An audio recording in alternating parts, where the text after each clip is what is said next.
Sorry, I had the other screen open. Hi, Gary. Good morning. Hi, how's it going? Oh, it's well. So anyway, for everyone watching, all of you, StreamYard kind of blows, and I'm a white screen, but I am here. I promise you, I'm not coming to you from purgatory or from inside Mork's egg. It's just the camera's not working. The fix apparently, allegedly, according to the internet, is to shut my entire system down, refresh, restart everything. And then it wants me to go into Chrome, which nobody has time for that. So anyway, I will be white, super white today. I'm your sister of the Mayo Moon, Gary. So Perfect. anyway, with all of that out of the way, hello, Gary. Welcome. Thank you. Thank you. I'm glad to be here. Um, I feel like I should be making pronouncements like, and it's Easter, so like it's extra holy, I guess, that I'm in someplace white and fluffy. Anyway, let's say hello to the chat. Hello, Andrew of Gady's Toys. I don't know. I don't have a liquidator page. Sorry. Hello, Rhea, Ray. Her name is Ray, but I like to, you got to go all out. Phonetic. Nolan is here. Nolan is how we know we're officially ToyTube. So. And hello, Mint with Card. Mint with Card. You're a member. So sorry, Andrew of Gady's Toys, but we got to welcome the member. Bring out the olive. Bring out the olive. Bring out the olive. And enough champagne to fill the Nile. It's such a rousing performance that doll gives. So lively. And there we go. I mean, I got a good performance. That's also my first stop motion animation figure thing. So I feel like not only did Gail kill it, but so did I. So. Well, you did that. Yeah, I did that. It's pictures and like too much time on my hands. I would grab. Well, no, wait. I've got the doll right here in front of the camera. Oh my god, I'm so sorry, Gary. It's okay. I've been doing this enough to know how frustrating it is whenever technology works against us. So yeah, right. But we can see your hand. We know you're there. I'm here. I'm here, you guys. I'm with you. I'm in you. So anyway, Darkwing Duck. And mainly it was because you're a big Disney Afternoon fan. Correct. And when you asked me what I had wanted to do, I had just recently been on Blurred Alert, talking Disney Afternoon and Darkwing Duck and all the others. But this is probably the one that stands out the most to me because I was a huge Batman animated series fan as a kid, and this is basically that, Duck style. I think I'm a little bit older. I forget what it was like. What 95, 96 that Darkwing hit? No, it was earlier. I think it was actually 91. Oh wow, 91 or 92. I just know it was my brother's stuff. Yeah. Well, it came out, but I don't know if it really took off until later on, as these things do sometimes. Yeah, my brother watched all of the Tailspin and Darkwing, and yeah, I think I remember Tailspin because I'm like, Chip and Dale are weird now, so not my Chip and Dale. But I would watch. Even though I was kind of too old, I guess I like DuckTales. That is a banger of a theme song. Yeah, that was one of the best for sure. And I did watch Darkwing because I was after sort of once I moved out of because back in the 80s you hit 12 or 13, they're like, you're too old for toys, kid. Right. And I also discovered music and boys, so it was a good, and makeup and silver skirts. It was the 80s and 90s. But I did like comic books a lot. That was my nerd thing. Yeah, and mainly DC, mainly Wonder Woman and the Teen Titans. But you know, I was sort of in the comic book thing when Batman 89 hit. Right. So you know, Darkwing I would watch because I'm like, oh wow, Disney is ripping off Batman. Yep. But it was also interesting. So, and I liked DuckTales, like I said. That DuckTales Nintendo Entertainment game was bomb. It was. Yeah. All of them had really great games. I actually just found my copy of Darkwing Duck on the NES Oh, nice. the other day. And it's basically Mega Man, but you're playing as Darkwing, which is, I don't know, my love language, apparently. Right, apparently. Good morning, Hella Geek. Yep, happy Easter to those who observe. Yes. Happy Ostara to those who observe that. And happy Sunday for those of us who are just in heaven right now, coloring for you. I have, Hello, to assume, Rowdy Riley. I have to assume you're surrounded by bunnies and we just can't see it. I hope I'm afraid of bunnies. Oh no, okay. Maybe Yeah, not then. No. We don't talk about Allison's bunny trauma. Oh. That kind of stream. Well, It gets really dark. Like, it's dark. I will say though, did you ever watch Buffy the Vampire Slayer? in passing, I wasn't Okay. a regular consumer. And the Vengeance Demon Anna also hates bunnies, and I was like, that feels like they wrote this character about me because she's a vengeance demon and she's afraid of bunnies.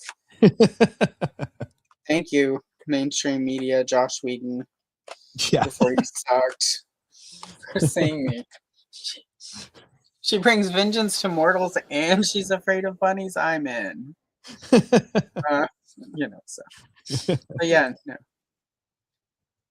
No, bunnies are. I've had enough therapy that I can at least look at a rabbit now without the side. You know, that spot in your neck whenever you were a child and you would stop that crying. I'll give you, and like your neck would twitch. Yeah. Up until like 10 years ago. Oh my I goodness. saw a bunny in the wild. It would no. Wow. Yeah. If I'm ever on an actual stream where it's appropriate to talk about deep trauma, I'll unload the bunny lore. And because as I have found, you don't like. I unloaded it one time on a first date. It was the only date we had. Well, But, I did get free dinner though, so it worked out. there you go. And drinks. Bunny trauma pays off, sort of. Yeah. Right. So anyway, tell me about your. No, just kidding. It's not that kind of day where we trauma dump. Right. Next time. I mean, coloring would be the ideal time to trauma dump. I felt Well, like it kind of, you know, like that's one of the things I like about it. Whenever I spend like 8 hours or whatever filming stuff, I will sit here and just think about trauma. I'll think about my enemies and how they haven't paid yet, and wondering if it's been long enough that they'll forget so that they'll be surprised, you know. Yeah. They'll come out of their house and there'll be the smell of vapor rub, and they're like, "Oh my God, where's the machete?" And then it's too late. So. Oh, I never showed which one I'm doing. Oh So yeah. I'm doing this image. My Oh, printer's a little light on ink apparently, but a little. That's fine. It works in coloring though, because then the lighter your lines, the nicer it often. I have dark lines, of course, because. yeah. But the lighter they are, like whenever I'm trying to do something, I want to go for realism. I will do a lighter line. Hmm. It's just with Darkwing Duck, it would be silly to kind of do realism. Yeah, R.I.P. Anya. She got one of the most thankful deaths ever. She also got what I call the Josh Whedon hates you and you're a woman treatment, where like every week they fucked her hair up. Oh, there's my F-bomb for the day. Well, for the stream, like once we're off, it's all over. It's like that sign. You've seen Misery, right? Yeah. Where she's like, people just don't talk like that, Paul. I don't go into the the feed store and be like, "I'll take a bag of that bitchin' corn." Like, I watched that like when it came out in the theater, and I remember looking at my mom like, "People don't talk like that." My mom was just shh. Like, I just want to thank you for reminding me of that quote because right, I want to refer to all corn as bitchin' from here on out. right. Well, that's what makes it funny though, is because like bitchin' is a good thing. Like, yeah, Yeah. get some bitchin' corn for your chickens. Um, that would be a great brand if you were gonna like revolutionize the chicken feed industry. Oh yeah, bitchin' chicken. Bacon chicken, right? We got some bitchin' corn for your bitchin' chickens. Yeah, Buffy is really good, Rowdy Riles, and also hello and welcome. I don't know if I properly said hello earlier. Let's see. All right, yeah. Everyone has been recognized Greeted. and greeted. I get a much smaller crowd, so it's much easier than from Geek Dad Life, where there's like 300 to 400 people in chat. Oh, I'm thankful I never have to do that part. Well, it's so funny. Every week, someone gets like sort of gnarly with Jay, like you didn't say my. It's like, dude, like it's crawls by so fast, You're watching the chat, right? right? You should know my name. I'm special. There's one guy every week. He's like, he didn't even say my name again. It's like, I didn't even realize you were here until you made that complaint, sir. Yeah, and it's kind of funny. I miss that every time. When I would watch sometimes, and even still when I watch and I'm not on the show, if I leave a comment and Jay doesn't acknowledge it, I'm like, is he mad at me? Right. Right. Why The doesn't nature he of love being- me anymore, Dad? I'm Yeah. sorry, Jay. Being an emotional human sucks. It there are times where I'll drop a banger comment that is just I know is like a zinger and it gets missed and I get so mad. I'm just I know. like, that was some of my best work, Jay. Yeah, it's funny. We were this past weekend I was in Lexington, Kentucky. And I was working with Technicolor. Yeah. And he because through the weirdest small world thing, he had been watching Toy Geeks or listening to Toy Geeks, and then he was like, "Oh, I'm going to check out this GDL show." He checks out GDL, and he sees me on there, and he's like, "Gary, what are you doing in this show?" Because we work together, Right. and but not closely. So like obviously it had never come up. I didn't even know he was that big of a toy guy until he told me that. But we watched it together this past weekend, and I think I'm more unhinged when I'm not on the show. Right. Well, it's really, you know, like I think it's easier. I mean, like, you know, the way that the show is structured, Geek Dad Life, it's like it's very structured. Yeah. You know, it's like you've got news stories, you have to go through them, you discuss them. There's often it's rare for it just to be you and Quip and Jay. Yeah. And it's a lot easier. I notice you get more unhinged when there are fewer people because it's easier to jump in. So Right. Yeah, because when we have guests on, the last thing I want to do is make them miss a point because I'm saying something silly. Right. Which is my MO. So right. Or it's like it's somebody from who actually works at Mondo and right. they're trying to make their big point about why things cost like $3,000 or whatever. Like, this is why it's $3,000 for this toy you want. You don't want to be the one to interrupt the talking down, if you will. The eventual rage from the internet. Right. Oh yeah. No, people. All right. Well, I'm very thankful for like our core group of viewers, who watch us live, because they get it, right? Like we very rarely have a troll in the chat or someone who's, I mean, we have people making jokes. You're one of the primary people doing that, but it's not from a mean place. No. But like I go and read the comments for the people who watched overnight and who weren't tuning in live, and it's just like, damn guys, why are y'all so angry? Yeah, there are. Like, it's funny. Like, I should have picked a better pencil set.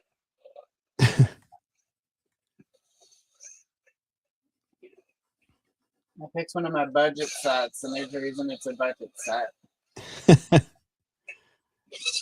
It's just I have the Prismacolor, which is my favorite preferred, and they're sort of spendy. They're all set up over there for filming later. Mhm. So I was like, let me just grab something so I don't have to rearrange everything. It's Yeah, that kind of day, Gary. I got you. I got you. My wife was gracious enough to let me borrow some of her pencils. So That's awesome. yeah, because she's more the I make music, she makes art. So Oh, or nice. like she draws and paints and stuff. So Oh, nice. Okay. Well, that's cool. yeah, we each have our own artistic endeavors, but very seldom do I do this. I love to do this. I just Yeah. I don't do it. It sounds like our household. Matt, whenever I was getting ready this morning to do this, was like, okay, when does the stream end? And I won't hook up the bass until afterwards. And I'm like, 7:00 tonight. I had to get a stop him the other night because we were living in Portland until we bought our house. Mhm. And now we're like on the coast in a very small town. And the other night I had to go in there and I'm like, and I like my studio is we've converted the garage into my studio / collection room. I'm gesturing around like you can see what I'm doing, guys. But it's like 11:30 and I was out here watching a YouTube video about what happens to us after we die. I had to go to the ER a few weeks back.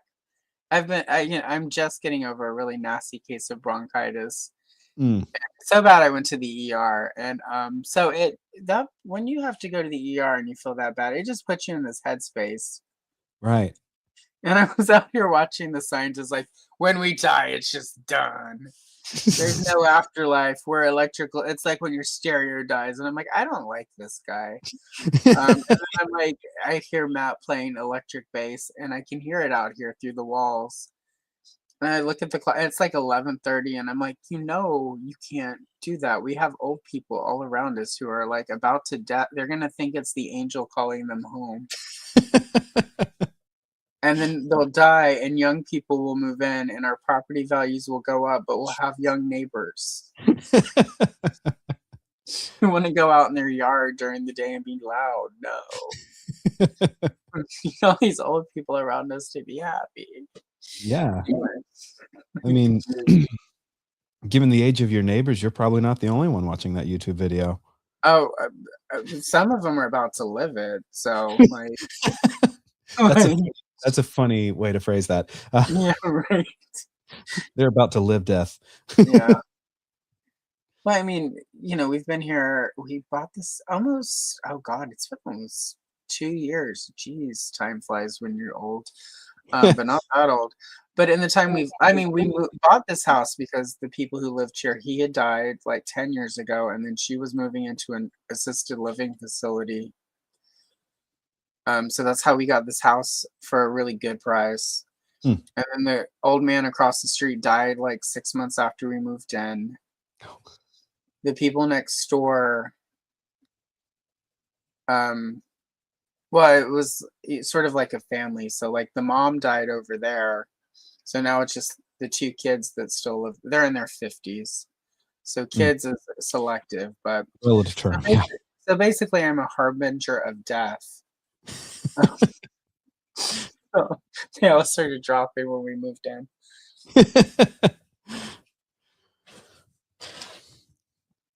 We all have our parts to play in this world. So. For sure. I just need to move in next door to Moby. What? Moby, the musician. Well, I would put finger quotes around Moby's name if people could see it. Oh Oh, I God, know Moby. it's been forever since. Really quick, let me put up my banner, everyone. Moby is trash. There we go. Well, one, there's his music. Let's not lose sight of the music. I mean, come on, Moby. Also, I will say, for anyone who ever wonders why Allison hates Moby beyond just his music, which on its own is enough, but just sometime Google Natalie Portman and Moby. And well, I'll say it. So Moby wrote an autobiography memoir thing because like he thinks people care. And in it, he intimated that he and Natalie Portman had dated. In the time frame in which he intimated they dated, she was 17. Oh. And Natalie Portman, her official statement was like, I'm not, because I am not eloquent and classy like Natalie Portman, but it basically was like, wow, that's not quite how I remember it. What I remember is an old dude being really creepy around me when I was underage. Yeah. Google it for the exact quote because it's like Natalie Portman, class act. Yeah, But, I didn't know that. Man, what if you said all this and I was like, I'm a huge Moby fan, by the way. I would have kicked you off the stream. I will say I have a friend in LA and her parents live by Moby. And the Really? last time we visited, when we were driving by Moby's house, there was some bald-headed dude out in the yard, and I screamed, "You suck, Moby!" I hope it was him because he looked startled and sad. Oh. No, don't aw, it's Moby. He doesn't No, I deserve know. I had this mental image of it being like Vin Diesel or someone, and he's like, why do people keep saying that? I don't think it was Vin Diesel because like he was tall. Oh, fair. And Vin Diesel is like the mushroom in Mario Brothers. I've seen him in real life. He is a tiny little burly man. Right. Not as short as Tom Cruise, but still close. Yeah. Oh, hello, Alex. Good morning, Black Phoenix. And as a channel member, you know what time it is, Alex? Bring out the olive! Bring out the olive! Bring out the olive! And enough champagne to fill the Nile. Oh, Gal Gadot. I like the zoom in on her face at the end. Right. Well, Really I brings it home. tried to replicate the scene in the movie, so like, Yeah. which I watched the movie and I enjoyed it, but now it's got Gal Gadot and Armie Hammer, so like, bad acting, cannibals. It's a difficult movie to watch. It quickly like became problematic. Yeah. It's such a bummer that Armie Hammer turned out to be such a whatever it is he is. Yeah, such a cannibal. Yeah, he was like hot, you guys. Like, you don't understand. Like, whenever it's an ugly actor who's like gross, it's like, oh, thank God. But when it's someone attractive that you were like, if I were 20 years younger and still a cougar.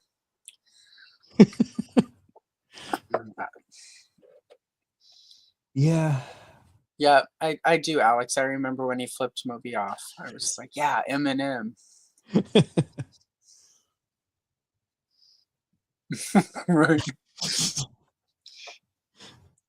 To be fair, Riley has an overnight job, so it's Riley's end of work time right now. I never assumed he could be in, or they could be in London. They could be in London, or they could be in rehab, hiding in the closet drinking beer, or rehab in London. Like sky's the limit. That was classy. I had to go to London to get sober.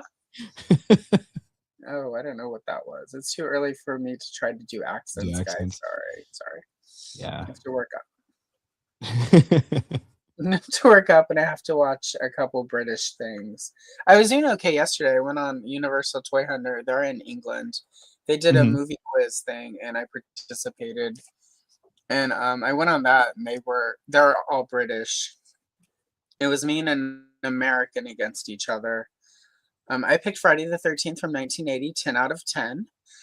And then I had to get his questions. He picked the Monster Squad, and I only got like 2.5. Ooh, yeah. Because I've only seen Monster Squad twice, though. Once in the theater in 1987, the second time on video in 1987. So It's weird because I really like that movie. I've only ever seen it once, but I enjoyed it the one time. yeah, it was enjoyable. It's not like I hated it. It just, there are some movies, and like you're old enough, you'll get this too. There are some movies that as a kid they're the best, Yeah. and if you rewatch them as an adult without sort of continuing it, they're not great. Like The Goonies. Yep. People are like, "Oh, I've never seen it. Should I?" I'm like, "How old are you?" And they're like, 45. No. Yeah. And like, you saw The Goonies in 1985 to 90 when you were that age. It's not going to work. Yeah. It was special for what it is, but does not hold up as an adult, because I hadn't seen it since probably the early 90s. And my wife and I watched, I don't know if she'd ever seen it, but regardless, I definitely rewatched it. She maybe watched or rewatched, but we were both just kind of hung up on how poorly it's written. Yeah. It's exciting, and there's some really fun, memorable stuff in it, but just does not there's work not for a me. lot of movie there. Yeah. And I saw it like 7 times a year it came out. Like my grandma, well, I was staying with my grandparents, and my grandma would go to the beauty parlor once a week, and she'd be like, "Here's 20 in 1985 money. Here's $20. I'll be at the beauty parlor for 4 hours, see enough movies." And that was the year Return to Oz and The Goonies came out. People are like, Back to the Future came out. I'm like, well, again, I'm in heaven, so you can't see me, but do I look like I went to see Back to the Future? I'm not a Back to the Future in the moment girly. Right. I had to be older to appreciate that movie because, like, there are no girls in it except his mom, and he's trying to bang his mom. It's weird. Yeah, that one hasn't aged well with time, just yeah. for those reasons. Well, in the second one, we got the stupid president from it, so there you go. Yeah, why do people like that franchise? No. Right. Sorry, that was out loud. Anyway, I mean, they challenge you not to see it, or he challenges you not to see it, or something. yeah, I don't, something pretty obvious. Yeah. So anyway, but yeah, no, Goonies was good for what it was. It just, and I can still watch and enjoy it because I have watched it, and I watch it like once a year still, and have since 1985 at least. So like, there was never a downtime for me to like get nostalgic about it. Like, it's just always been there. Right.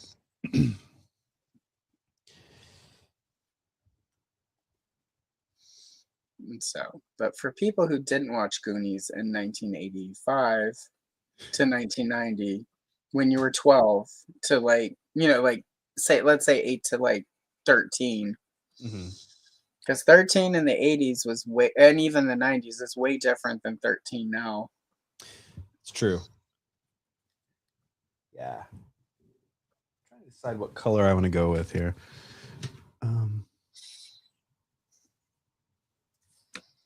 My instinct says purple, but he's purple.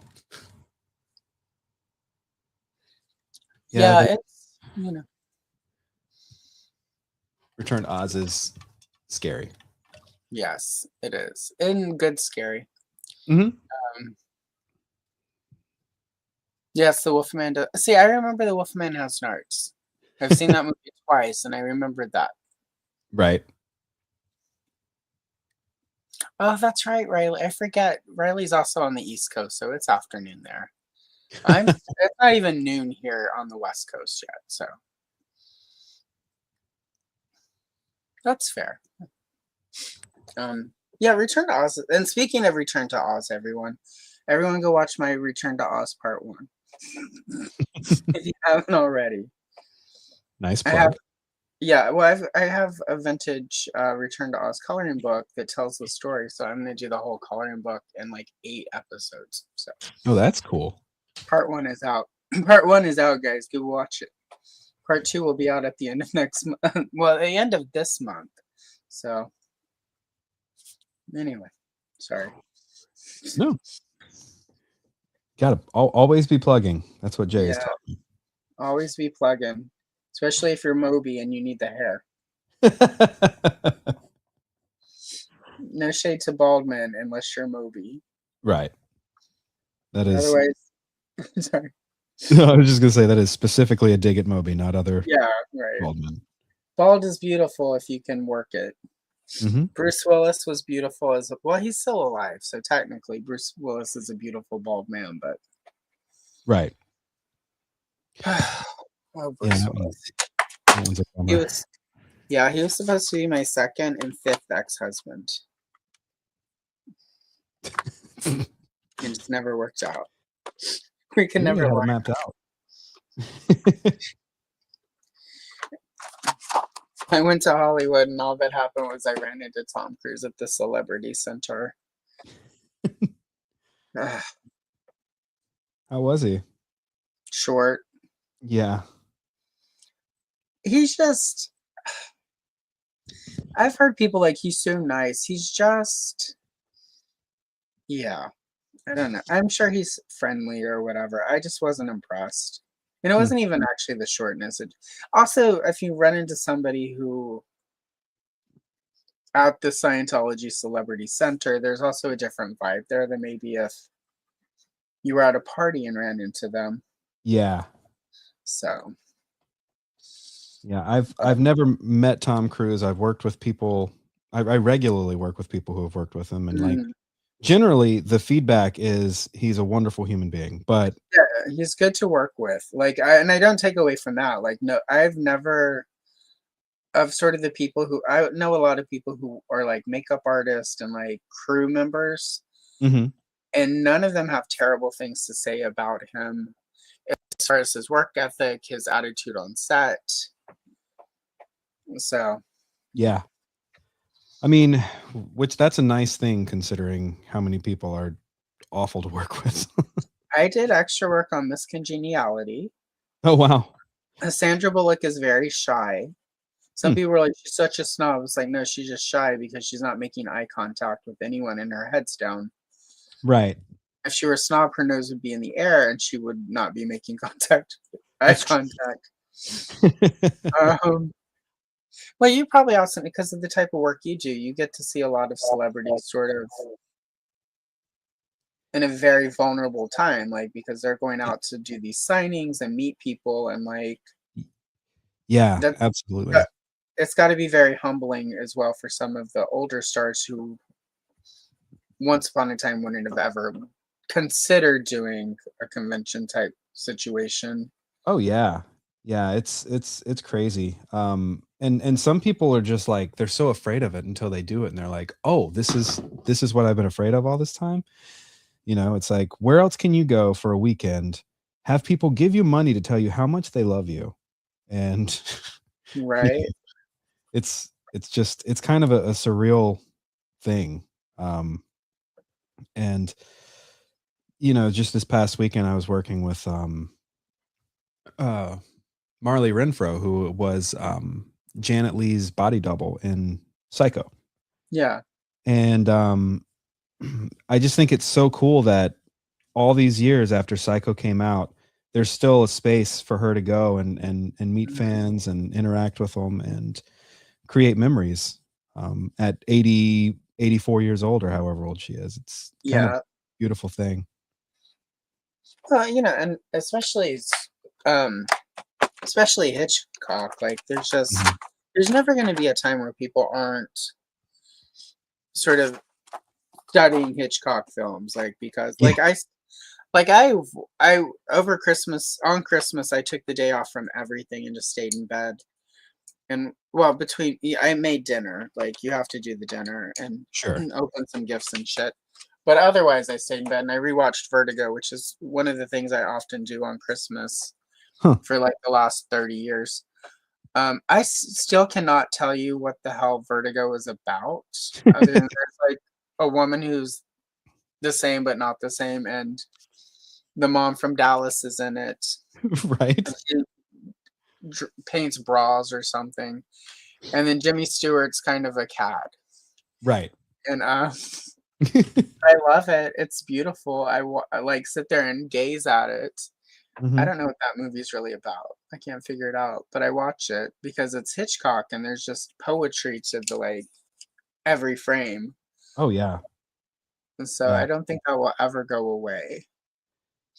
There's a reason why he is, the legend he is. And Mm. for me, Strangers on a Train is the one that always gets me. I'm just like, that movie just brings me such joy in all of its, twists and turns. Yeah. Well, and the use of black and white in it, like it's a lot darker than a lot of black and white movies tend to be. His Yeah. use of dark and light, and that is really, and obviously it sort of matches up with the themes of the movie, of course. Yeah. But at the same time, it's a dark movie in all the ways, and often there was this phase in the like late 2000s where and we're going through it again in the Netflix movie age where everything is too dark, and but with Strangers on a Train, like that darkness, there's like an inkiness to it. Mhm. Just is so gorgeous. Like, It's true. And the way that he creates moments of tension, like that scene where the guy drops the lighter, I think it's a lighter, in like a mm, grate, and he's trying to get to it, and the way that the music's swelling over this like insignificant action, yeah, outside of the plot of the story. It's like, wow, there's a yeah, reason why he's one of the greatest. yeah. He just had such an interesting control over like framing and Mhm. the the beats of a scene. Like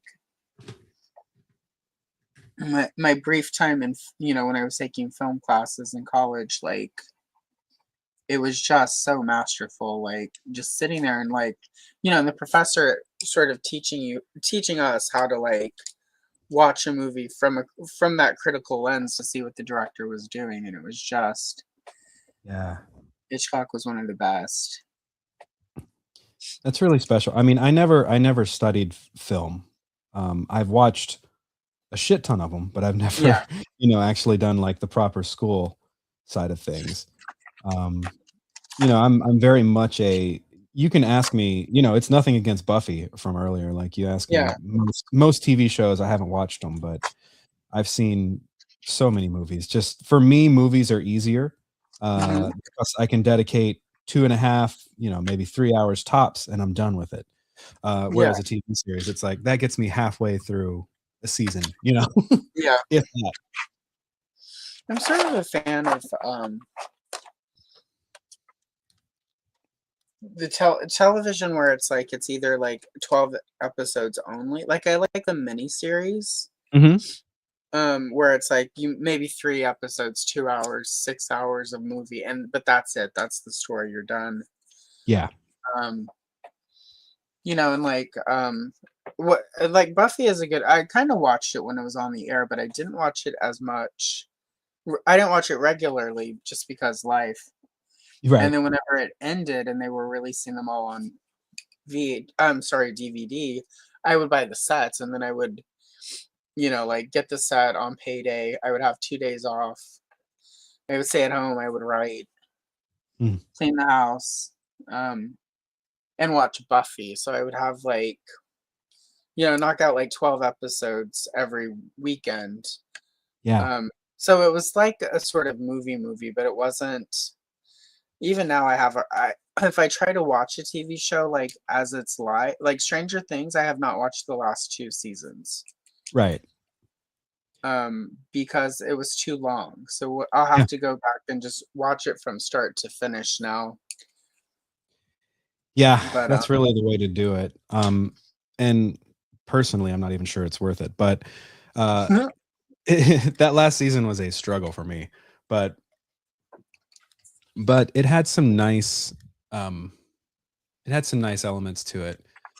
It just it could have been a movie. right, I think And this, for me though, with Stranger Things, like, and this is even I know I went on back when Kayla and Johnny were still doing Geek the F Out. They would do like season watches of stuff, Mm-hmm. and I went on I think for season 3 of Stranger Things, which is the last season that I watched, and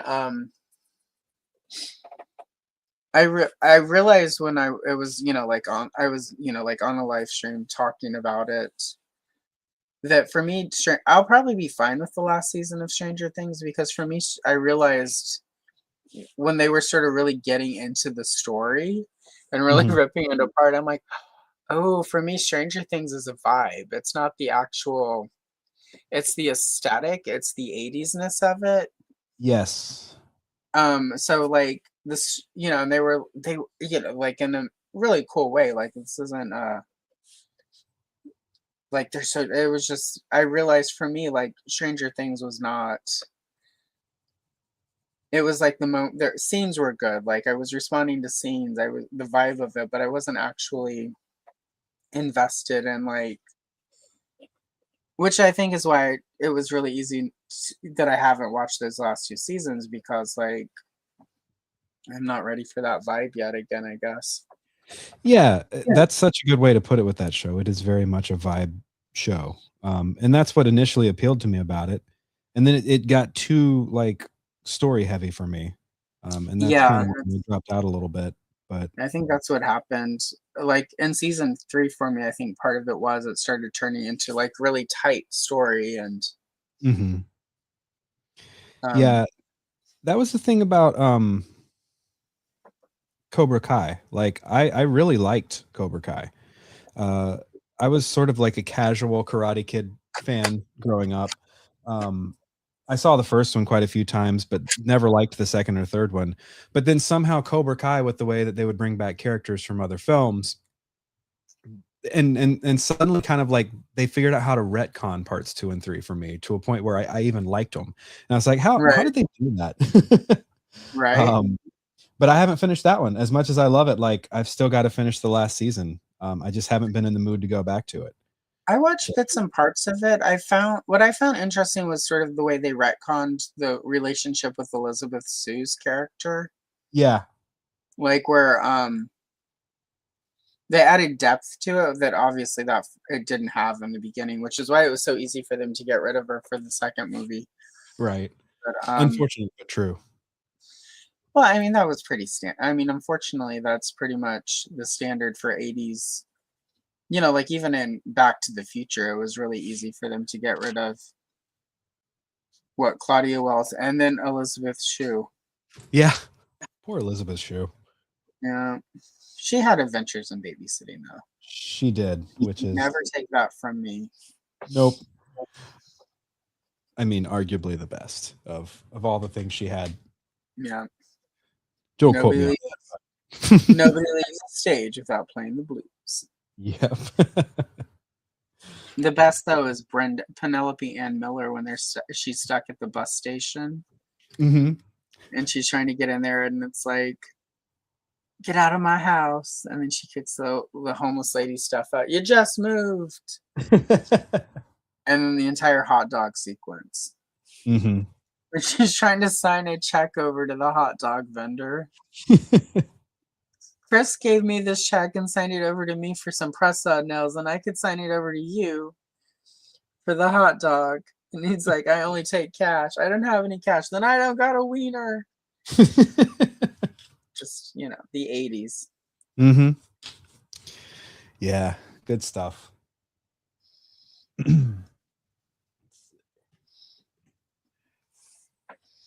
Let's see. Checking. I'm just popping in with chat, y'all. Oh, they're doing their own thing. Perfect. Excellent. That tends to happen. I tend to get it's small enough that they chat amongst themselves. I love that. Yeah. I Well, mean, that's yeah, it's great to have a community and the toy community and really anything that I'm involved with on YouTube has been just full of mostly wonderful people. And can't say that about many things. It's true. Well, and it depends on what side of the I was about to say pond, but that makes it sound like geographical. There are certain corners of toy tubes that are cesspools. Oh, I'm sure. I'm You sure. just avoid them Yep. to the best of your ability. But Yeah. no. So how okay, so really quick. How did you just because I know obviously you're on Geek Dad Life now as one of the co-hosts. Yes. But your channel looks like it existed way before Geek Dad Life. So how did you end up on the internet, Gary? Actually, I think Jay and I started right around the same time. Okay. The difference was his took off and mine never really did. And that's fine, right? Like when I started mine, it was actually in 2020. And it was because I was bored. I've been doing podcasting for years, probably close to decade or more at this point. No, definitely more, probably closer to 15 years. And when I decided to do Wax Nostalgic Network, it was sort of going to be a hybrid of the podcasts that I release, as well as, videos and stuff that are more or less toy tubing. But I still don't really consider myself a toy tuber, if that makes sense. I'm not opposed to it, and I'm not saying I'm better than it. That wasn't why I started. It's just sort of where I wound up. And that's more or less the story of my life. I always joke that I've just been stumbling through it, but I tend to stumble upwards, so that's a good thing. Well, you're a little bit sort of like I'm toy tube, like you're toy tube a little bit, where it's like you're sort of not. I mean, like I say that, and I do drop sort of toy histories here and there, but I'm mostly sort of like the coloring and ephemera stuff, and a lot of your stuff is along those lines as well, right? Yeah. Like I know at some point I'll start dropping color form videos, because I have a bunch of color form sets, and I remember you mentioning that you have. I think you dropped a color form video at one point. I never actually did. I think you said you were going to. Okay. Yes, I did say that because I've got the Batman Forever and Batman and Robin color form sets that Nice. The first one I found randomly, and then I think Matt Bush sent me the second, or the Batman and Robin one. So, but right now I've just got sort of a little Batman shrine over there with the McFarlane figures and like random Schumacher era stuff. So right now they're just sort of serving as background props, but at some point I do want to do a video with them. Well, there you go. Yeah, I remember you saying that, and I'm like, oh, I don't have those, so it's fine. Yeah. Yeah, they look really cool. I mean, I loved color forms when I was a kid, and then kind of forgot about them for a while.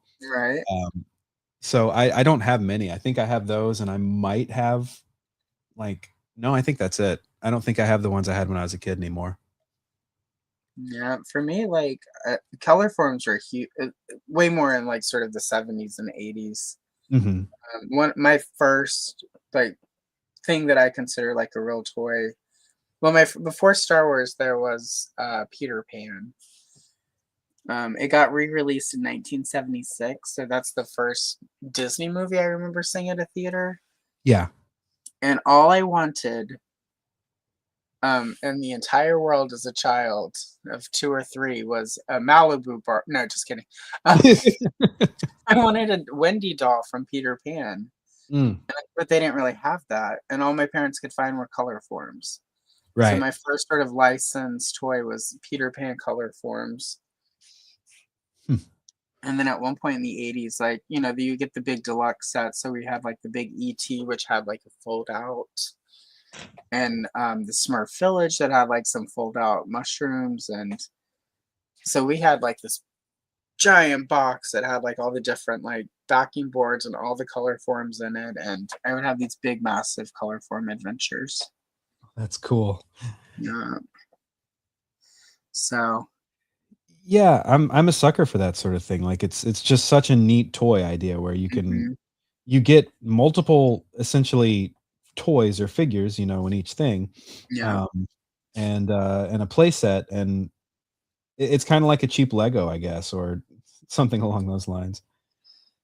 Yeah, well, it kind of is, and it's like you have to sort of play and create adventures, and it's like getting an entire, for some of that stuff, like ET is a perfect example. If you wanted in 1982 ET toys, you could get plenty of ETs. Yeah, But like if you wanted Gertie or oh God, what was the guy's name? Elliot. Elliot, right? If you wanted those, like color forms, because there Yeah. weren't like regular ET action figures. Um, so the color form set for ET, like I need to look it up and probably buy one of those. But it like was a fold out of the house, and it had like the closet with all the toys where he hid, Oh, that's and cool. like bedrooms and like a kitchen. Like it was like having a dollhouse.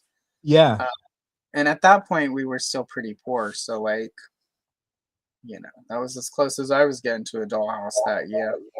Right. Yeah. But Um, I think.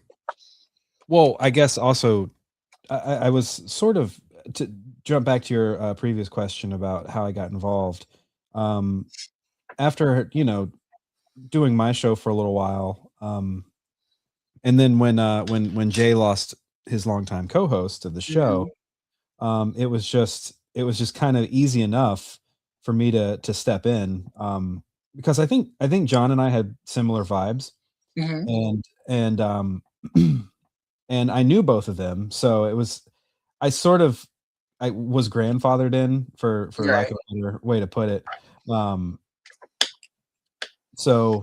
yeah, I mean, it's really all about who you know. Like that's how I've found myself anywhere in this life. It's But you're just also, I mean, you and Jay like are real world friends as well at this, like because yeah, you yeah, guys are in the same area and we're running into each other at conventions and stuff. So yep, yep. And it was actually Darkwing Duck that brought us together because I was wearing this shirt, I think. And Jay and I both know the creator of Darkwing Duck, so we got to yeah, talking, and it was just a whole like uh it's just really sort of a beautiful thing of how it all came together. it's really cool. Yeah. That's Um, that's sort of like what I've enjoyed about the whole YouTube thing is like getting to meet people from all around the world mhm. who are into the weird, strange, goofy, nerdy things I am as well. Right. Yeah. It's really cool. I mean, like I say, I didn't ever think this is something I'd be doing, and I still struggle to call myself a toy tuber because I'm a little too unfocused for that. But Right. but I love getting to meet people in this community, and it's just been a really special experience so far. It's been pretty cool. Yeah. Like I don't think anyone would be surprised if I said like Jay was kind of, I don't want this, floundering is not the right word, but like the chemistry was off after John left when it was just sort of random people for a while there. Mhm. And then like you and Quip both arrived like within like a week or two of each other, and I was just like, oh, this is perfect. Like the Well, three I'm of you I'm were, oh sorry. no, I'm glad to hear you say that, right? Because sometimes it's easy for me to get imposter syndrome of like, am I supposed to be here? Right. Yeah. I feel I like the get three that. of you work really well, like because Yeah. you're way more subdued, even though you're Mhm. sillier. I don't know, it works. Like it's a nice vibe, I think. Yeah, thank you. I mean, we all bring something to the table, and it's just so funny that Quip kind of went from being that guy in the comments to, you know, the second chair. I'm And not gonna claim full responsibility, but what I will say is Brick asked Quip to join him for an episode of Mhm. Brick's show, and I pinged Jay and I was like, hey, if you've ever wondered what Quip looks like, you better go watch Brick right now. And then the next week, Quip was on Geek Dad Life. So I'm just saying, I was not. I was somehow behind the scenes part of that. That's really cool. And So it's probably. Oh, sorry. no, it's fine. It's funny because I had sort of the same thing with him. Because somehow maybe it was your post in the Discord or something. Yeah. But I became aware that Quip was on TV or TV on a channel, and I messaged Jay and I was like, "Dude, Quip's streaming," and Yeah. he was like, "Yeah, Allison told me." So Right. Yeah. Telegraph, telephone, telequeen, tell Allison. It was just a weird, huge moment. Like it's Quip. Like he's been there from the beginning. yeah, Like, he's been this faceless entity that none of us knew, and then who would know he would be so damn charismatic? right? Like he's been doing this shit his whole life. Yeah, yeah, it's really cool. Just seeing how all the cards fell. But sorry, I'm going to mute myself for just a second.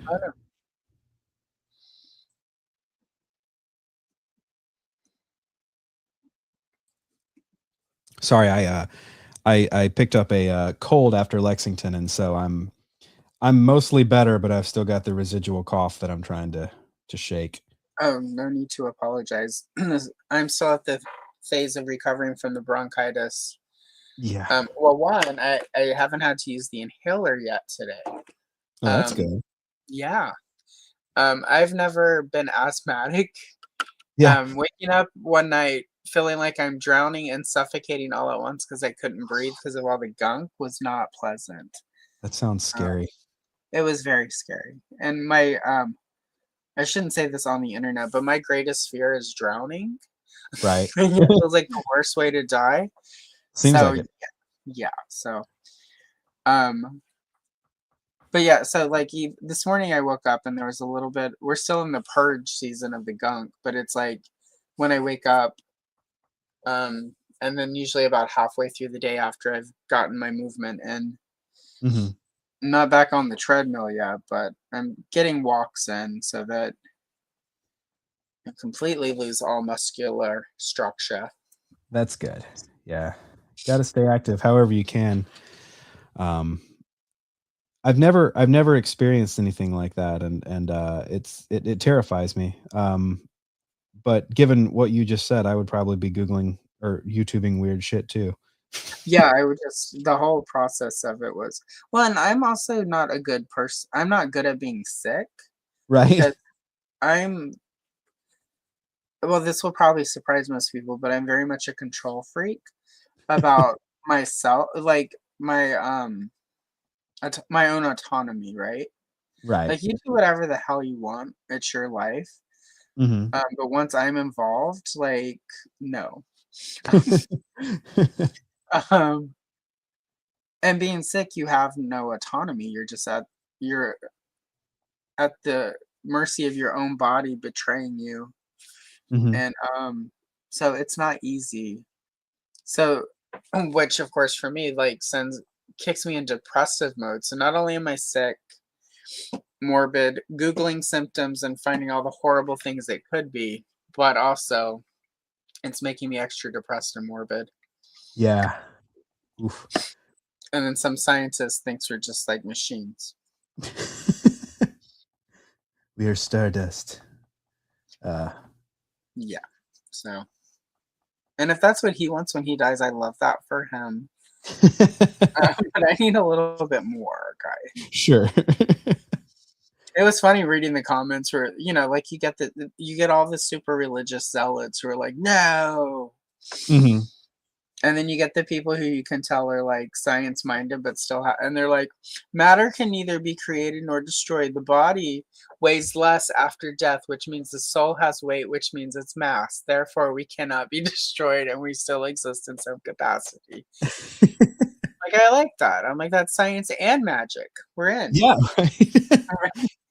Hey, you just appeared. Yeah. Oh, hello. Hi. Oh my God, science and magic together. Who knew? Who knew? That was magical. All right. That's eerie. Yeah, right. That's really eerie. That's if I were superstitious, I would be like, "It's a sign." But it's like no. I don't have time to be superstitious.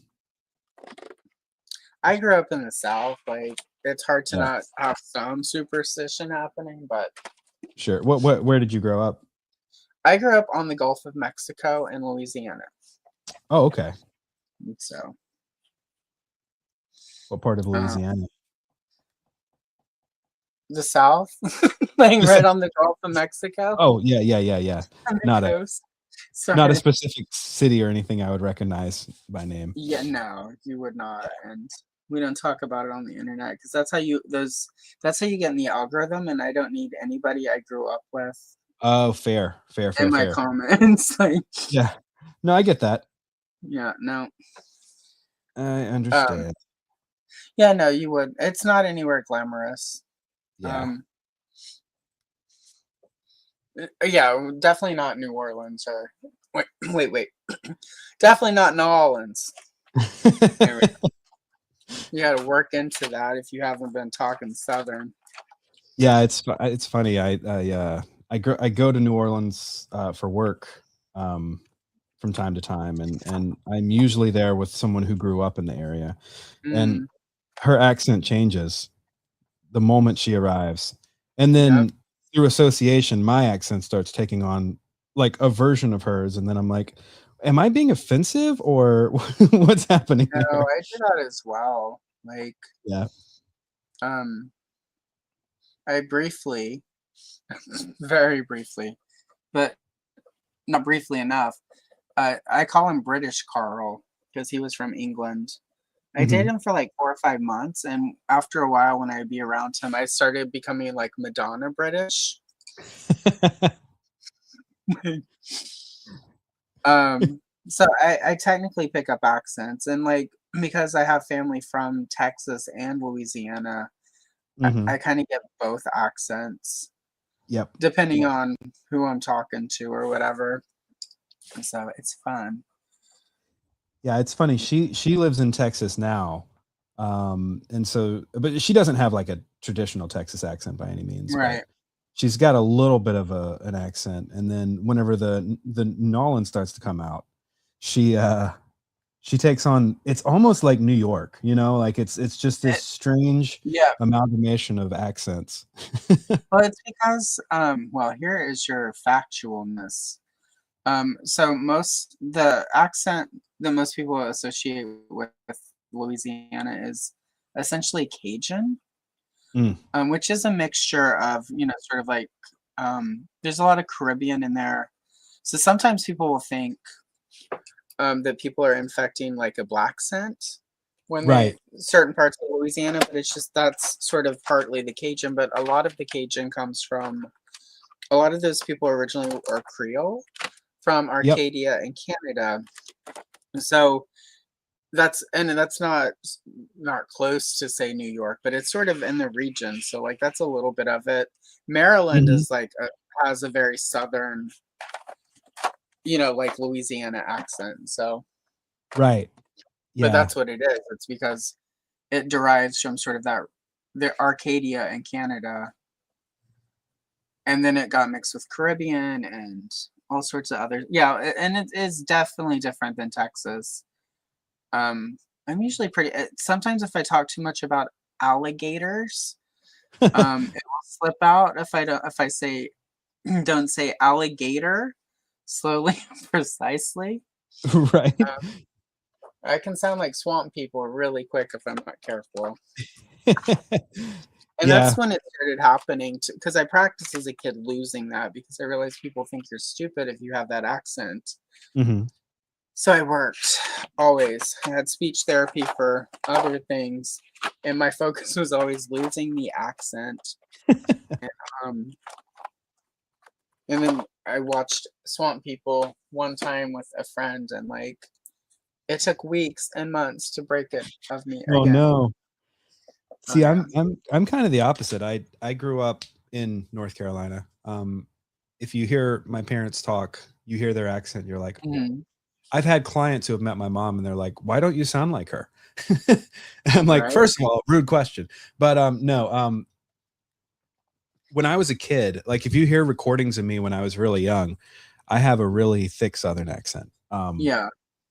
But I actively, kind of like you, I felt like that makes me sound unintelligent or whatever. Hmm. And so I worked to get rid of it. And now I can't even do a Southern accent without like thinking, am I being offensive? Right. Like I can't even really think of the phrasing or how to do it at all. Like I can sure like if I hear like Larry the Cable Guy or something, I can Right. imitate that. But that's also a character because he's not even Southern. So Yeah, he's not at all. yeah, he's from Michigan. Stupid appropriation. I know. Stop appropriating cultures. That was a joke, guys. That was a joke.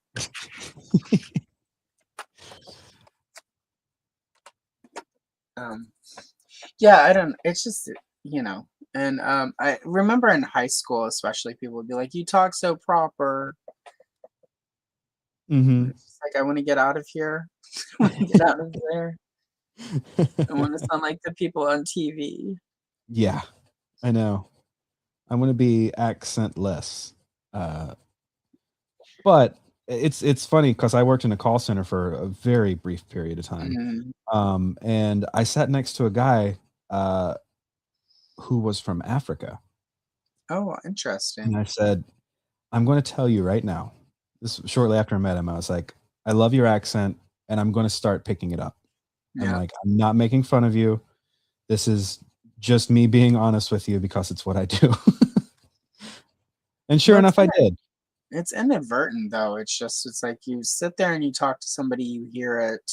Mhm. I think in general, I think it's part of, for me, it's, like as a kid, because I never felt like I belonged where I was, like whenever I would get out of that bubble and be around people who I did like, and I'm like, oh, these people are cool. I think it was Mhm. just part of the assimilation where you're trying to assimilate, I guess, and not like, like you're hanging out with people, they have a certain accent, you're with them all the time. You want to fit in, so like you kind Yeah. of pick up the accent, not even doing it on purpose. It's part of trying to be pleasing. So Mhm. Yeah, it's true. Um, and for the most part, I've found that if I explain that in advance, people don't take it the wrong way. right, Because it does come from a very honest place um, of just I pick up what I'm around, and hmm um, yeah, yeah. But it also means you're listening to what they actually say as well. well, that's true, yeah, and I You're actually mean, taking in their words. You know. mhm. And I've been a fan of voice for years, right? Like Yeah. that's sort of what got me into the Hollywood side of what I do. Um, Slide, yeah. Yeah, it's funny when I feel like I can't say the word Southern without sounding Southern. Uh, What it's about just what certain about what about eggs? Can you say eggs, eggs? eggs. That's There how I you say go. it. Not eggs. Here's the real test. Yeah, Crayola is a type of crayon. crayon. Yeah, I knew a girl It who gets called. me every time. I know. I knew a girl who said crayon, and I'm like, "Wait, you're missing several letters." Right. Yeah. um, That's why I always say Crayola even when it's not Crayola, yeah. because crayon gives it away every time. Yeah. Um, oh, but yeah. So like, I've always been into voices, like Darkwing Duck and all of that. Like, I knew Jim Cummings' name. Like as a kid, I wasn't. I wouldn't say like I was super obsessed with finding out who did the voices of cartoon characters because I know a lot of those people. Um, Yeah. and and but like I was fascinated because I would see like Jim Cummings' name in this, and then I would see it in Bonkers, and I'm like, oh, so Darkwing is Bonkers, and so on and so forth, and and he's Razul from Aladdin, et cetera, et cetera. So I enjoyed connecting the dots of voiceover as a kid. So like I say that just to say like voices have always been a thing for me, and Yeah. accents and things. So I think that's part of why I naturally pick it up. Just instinctually. Yeah. Oh yeah, no, that makes sense. Like, and there was a time where like that sort of it was, if you could do a lot of voices. Mhm. Did you at some point plan to do like voiceover work or? I thought about it, but I never really followed that path. Right. I mean, I was a theater kid, so like I thought I was gonna. I always thought that I was going to be tied to Hollywood somehow, and I never would Right. have guessed that it's the way that I actually wound up being tied to it. But um, it's it's cool. I always say I'm Hollywood adjacent. Like Right. I'm not someone that people know, but now thanks to traveling and being at different shows and stuff, people are starting to know me. And it's like, well, this is weird. Um, Well, I was, it's not you're not like a celebrity, but celebrities know who you are, so that's way yeah, more cool. yeah. And it's funny because like most of those people whose names I knew as a kid, now I know them personally, and it's like Right. this is a head trip. Um, but it is funny because like I was at a show in Houston last year, I think it was, and I was normally I'm running all around the place making sure that all of our clients are taken care of and everything. But at this particular one, I was handling for Scott Menville, Okay. who you would probably know for like Captain Planet. He was in that. He was in Pup Named Scooby Doo. Like he was in a bunch of stuff in the 80s. He was the voice of Johnny Quest at one point, and then he also did some on camera work. He was Steve on Full House. If you watched Okay. that. Yeah. Didn't he do Aladdin as well? Yep, yep, yeah. Or Yeah. no, not Steve. I'm sorry. He was Dwayne. Dwayne. Um, Dwayne, whatever that guy. Um, Got it. Okay. yeah. So he had a pretty healthy career throughout the 80s and 90s, and then he's been the voice of Robin in Teen Titans and Teen Titans Go. So Okay. kind of a wide uh, amount of work through the years. Yeah. Anyways, I was handling for him, and some guy came up to the table and he was like, I was like, hey, what can we do for you? Just making small talk, and he was like, I'm actually not here to see him, I'm here to see you. And I said, Oh, what? He's like, yeah, I watch GDL every Sunday. I'm like, no oh, kidding. awesome. So it's kind of funny, and I never get used to it. Oh yeah, It's it's happened hard to. twice now, but also like through photos that I post with celebrities and stuff, people recognize me from that too, and I'm just like, how did I get here? That's really cool. Who is of all the celebrities you've handled? Can you, without like obviously violating anything, who have you worked with that it was like, oh my god, I get to work with this person? Um, there have been a few. Cassandra Peterson, who's Oh Elvira, my was one of them. god, Um, let's see. that's impressive, Gary. Yeah. I will overlook Moo Mesa for 2 weeks because of that. She's so funny. I worked New York Comic Con with her, and it was whenever she was kind of new to our clientele or to our client list. And so I was really kind of going above and beyond to make sure, she was taken care of.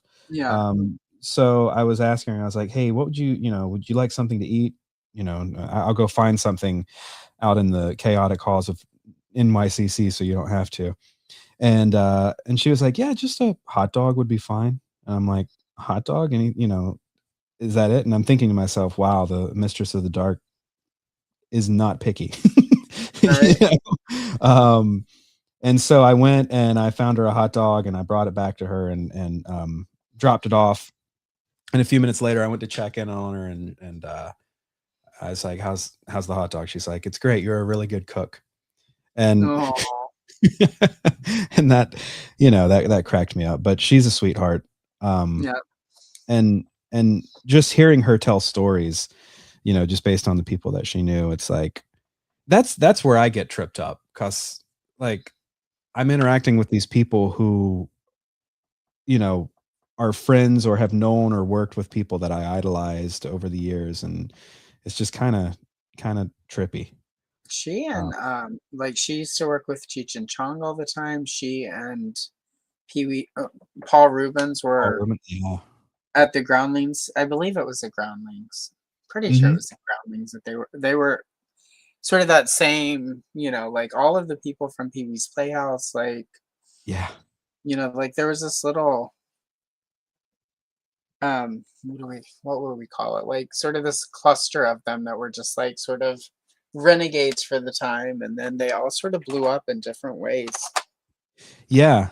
And I was thinking about that after talking to her last year.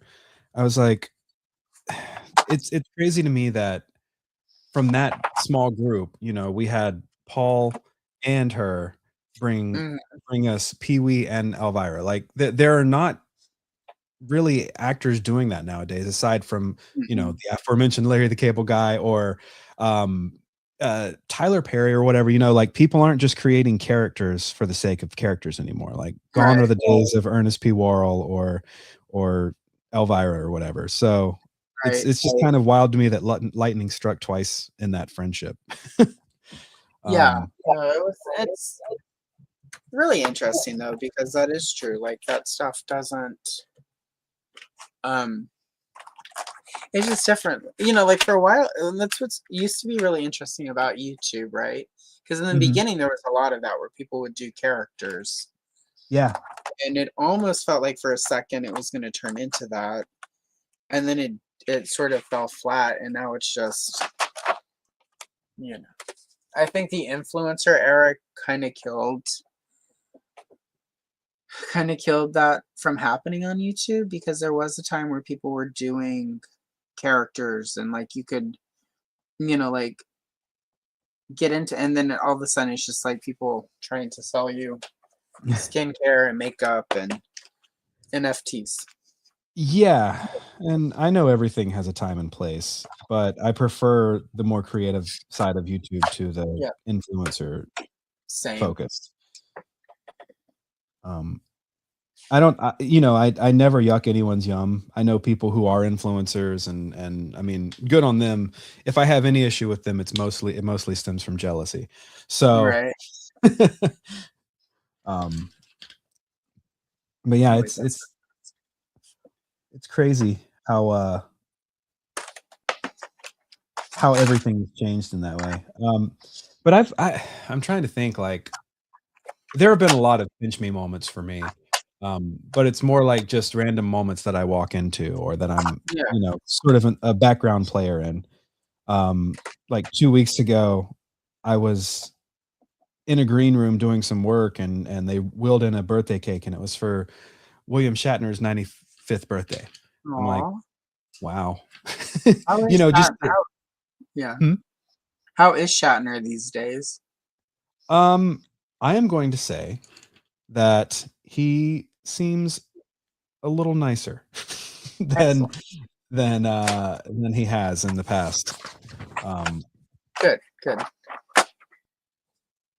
I have heard that. I did extra work on this Congeniality, and if you will remember, oh I yeah. don't, there was the scene where they're like, um, "What's your idea of the perfect date?" April 25th, because all you need is a light sweater.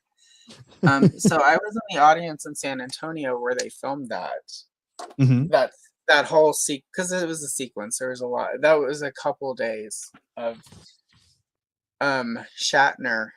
Um, and I will say, like, he used to not be. A lot of the horror stories that used to be told were accurate. Yeah. Um, and when you're stuck, sort of, an extra work is hard. People don't realize that, because half of it is just sort of sitting there being uncomfortable, Right. waiting for, and then they film like 3 seconds of footage. And extras don't get stand-ins like the celebrities do. So they can walk off, go to craft services or whatever. And I in the audience, several of us got to witness Shatnering to crew members, not necessarily to the other actors or to extras, but to crew members who were there to like make this movie happen. And it was very unpleasant to watch. So yeah, glad I to hate hear to. he's better. I mean, I don't know if he is all the time, but like in my experience, there was a period where we would be in the same room and he wouldn't even acknowledge me.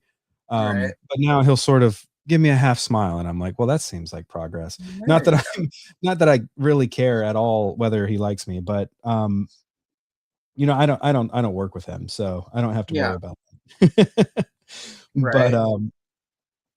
But it depends on who you hear the stories from. Everyone's got a different Shatner story if you hang around the industry long enough.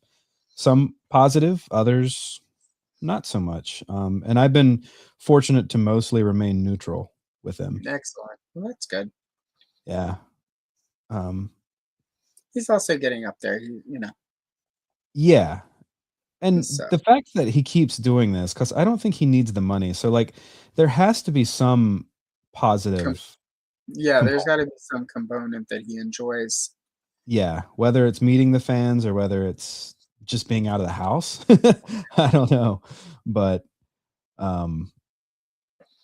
yeah, I mean, I've been pretty fortunate not to like personally work with too many people that are difficult or unkind or anything like that. So Right. So you've never had to go yell at an 11-year-old for smiling at your person. Got it. Okay. Nope. But I'm sure that's happened. Sure it has. Recently. Girl, what have you done? Yeah.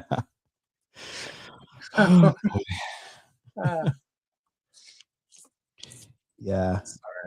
Sorry. Sorry, guys. I just every so often. Rude Allison rears her ugly head. It's because I'm not in heaven anymore. Right. Now that I'm back on screen. Yeah. Burn it all down. Hello, Todd C. Welcome. Oh, Derek. Not only does Derek own the coloring book, but Derek is also a member. We know what that Bring means. out the olive! Bring out the olive! Bring out the olive! And enough champagne to fill the Nile. Because the camera is back, see?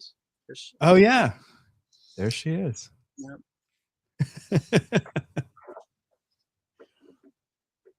Don't go anywhere, gal. All right, so I finished. We've got about 30 minutes off, so okay, I'll start this one. So really quickly, I just finished mine. Oh, cool. There we go. That looks really nice. Thank you. I love the mixed backgrounds. Yeah, you gotta try to space it up a little bit. And then Technicolor wants you to know you're doing a great job, Gary. I'm trying, Tech. There we go. All right, so set that aside, and then I'm not going to finish this in 30 minutes, but we'll start it. Sure. Yeah, so, I'm not too far from being finished with mine, and I don't have a backup, so that's okay. If we end a little early, we end a little early. Yeah. I am still in recovery, so I won't hate that. Are you guys doing Geek Dad Life tonight, or are you off for the holiday? That's to be determined. Okay. I believe Jay is in New York or out of town or somewhere. Yeah. But Quip and I are down to do it if it all works out. So I'd like to. That would be fun. Well, either way, I'll be in the audience. If you're not on, I'll still be in the audience. Just waiting till next week. Yeah, I'll be watching some old scientist tell me that you're dead, you're done, it's over.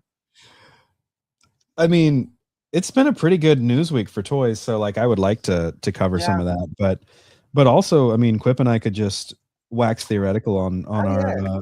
feelings of the afterlife. Yeah, you guys could do that. I would be there for that. I would comment like, "Oh my god, stop ruining everything. Stop being a Carl, you guys." Geek chat life. I like that. Yeah, there we go. There we go. Oh, let's see. You sent out Derek Hoover sent out 3 cake pans, one for Allison, one for Gary, and one for Susan. Susan. Oh. Yeah. That's perfect. Thank you. Thank you, Derek. I am looking forward to. So I've got all this. I've been getting a lot of random Garfield stuff lately, and I'm like, I need to create a display or something for it, but I don't really have the space. So this will be a part of that whenever I finally get my display going. Nice. Those Wilton character cake pans are quite terrific. Yeah, they are. Let's see. Still waiting for Boss Fight Studios to actually start delivering on the Garfield promises. Right. You know, after Premium DNA, I'm triggered. I've got yeah, right. Oh my god, don't even. Well, Quip is as well. And we did a retro cavalcade episode with Quip on it, where I don't know if it was on screen or in the green room afterwards, where I did the Allison deep dive where I dug into things. So that was probably off screen. Right. Yeah, so never mind. But I broke it down. I was like, oh, this no. I'm not saying there's something fishy there. Yeah. I'm just saying watch out for Flipper because dolphins eat fish. Yep. Yeah. Yeah. Anyway. Yeah, we won't say that on screen because it's unproven, and I don't like to contribute to rumors, even if because Well, you know, I put some trust in there because I know a guy who he designed one of the Madballs characters for them. Yeah. And he told me because you know I'd heard all the things about Megalopolis, and I was like, do you think that they're actually going to deliver on their promises? And he said, in my experience, it seems like they are really trying to reset the image. And I believe him. I'm not accusing him of lying or anything. I do believe at that point they were trying, and I think they just made choices, and we will see if they can bounce back. But well, what I will note for everyone who's wondering, because I'm sure there are at least 3 people. Whenever a few years ago they announced that they had the license to do Care Bear figures, and they sort of did some digital renders, and it was on the Geek Dad Live forum, the Discord, and I was like, oh wow, those are really cool. I would pick up those Care Bears. 7 different people from the Geek Dad Live Discord instantly messaged me to be like, no. Here's why it's a no. Yeah. 7 different people with 7, you know, like in the same vein, but still different stories. Yep. So I'm just going to say it's hard to discount 7 different people, and only one of them was Quip. Right. So, yeah, because I wasn't going to listen to him anyway, so. Yeah, right. Well, we all know he has a vendetta. No, just kidding. He does now, and it's understandable. Yeah, no, it's fine. Well, after I sort of poked around and did that little bit of research, I'm like, oh, no. Yeah. You know, for me, it was the Earthworm Jim figures, and I just want that so badly. Yeah. Because I've been a broken shell of a human ever since I found out about the canceled second wave of Playmates figures. Yeah. I Yeah, recently picked up a Princess What's Her Name for my collection. nice. And Yeah, she's over on the lady action figure shelf. that was one of my favorite. I mean, gun to my head, what a weird question to ask. But gun to my head, if someone were to ask me what my favorite toy line was, I'd probably go with that. Yeah. Just because they were so out there and they were sort of turtles-ish, but a little more, a little less rigid. Mhm. And I don't even like the games. That's the crazy part. Right. I just like the cartoon and the toys. So I was really hoping, but never say never. I guess we'll see. That's sort of what I miss about 90s and sort of 90s toys was like there were a lot of companies willing to risk it Mm-hmm. and try different things. And it's like I feel like, despite this sort of nostalgia wave that I'm stuck in, some of that though is just not seeing a lot of, and I'm not going to name any names, but there are companies sort of doing new things, Mm-hmm. but a lot of the new things being done also feel like they have their DNA and nostalgia stuff where it feels like they're drawing inspiration from those. Yes. So I don't know. I'm not seeing a lot of new stuff that I feel overly inspired by. And that could just also be I'm old. You get to a certain age and you're just like, I've seen it all before. Yeah. But for the kids, they're like, oh my God, this is new and original. And it's like, back in my day, we had this. Well, hello, Kenzo. Yeah, I picked those up too, Kenzo, and they're a little broken, but it's nice to have them on the shelf at least. Hello, Quentin. I hope you're having a wonderful Easter as well. And Derek has officially invited you to join us for an episode at some point of Retro Cavalcade, so we'll make that happen. Oh yeah, let's go. Kenzo Creations is here, which he is a member. So Bring out the olive! Bring out the olive! Bring out the olive! And enough champagne to fill the Nile. when I get the cease and desist from her, I'm actually surprised. Oh my God, what do you mean? Anyway. That's how you know you made it. Yeah, right. Finds out. I'll just send it back to her. Like, you cease and desist. I watched that movie. I paid money. I loved you in Wonder Woman, and then you do this. Oh my God.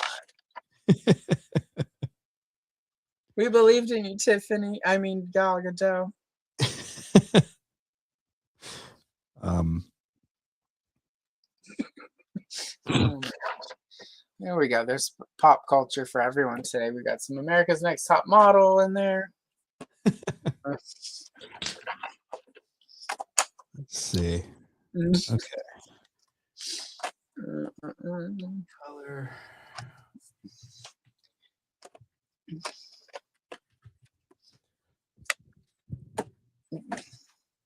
Problem with having so many colors is that I don't know exactly which one I want to go with. Right. Yep, that can be difficult. I think this is more accurate. Yeah, that's good. Actually, though, I'm the opposite. Like, part of the reason I have all these stupid pencil sets is like, I'm always convinced I'll buy a set and it will have like 2 or 3 colors that I don't have anywhere else. Because the goal is at some point to have like the perfect set with like all the colors. Yeah. And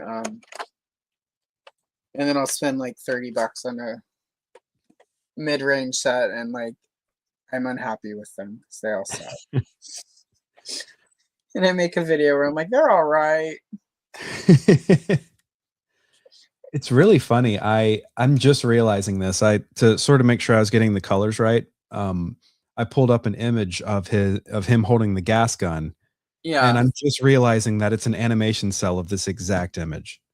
Probably. Yeah, like that's a lot of the golden books of the time would, to save time, take trace over animation cells.